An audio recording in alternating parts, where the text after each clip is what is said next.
Progesteron və kişi sağlamlığı. Progesteron qadın hormonu kimi tanınsa da, kişi orqanizmi üçün də əhəmiyyətli rola malikdir.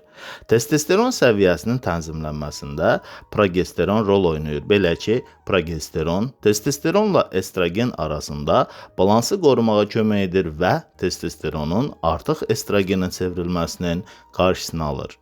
Prostat vəzin sağlamlığında rolu var. Bu hormon prostat vəzin böyümə ehtimalını azaldır və onun normal fəaliyyətini dəstəkləyir.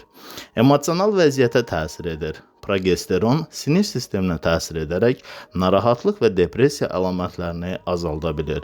Neyroprotektiv xüsusiyyətə malikdir. Sümük toxumasını qoruyur. Hormon sümüklərin möhkəmlənməsinə kömək edir və osteoporoz riskini azaldır.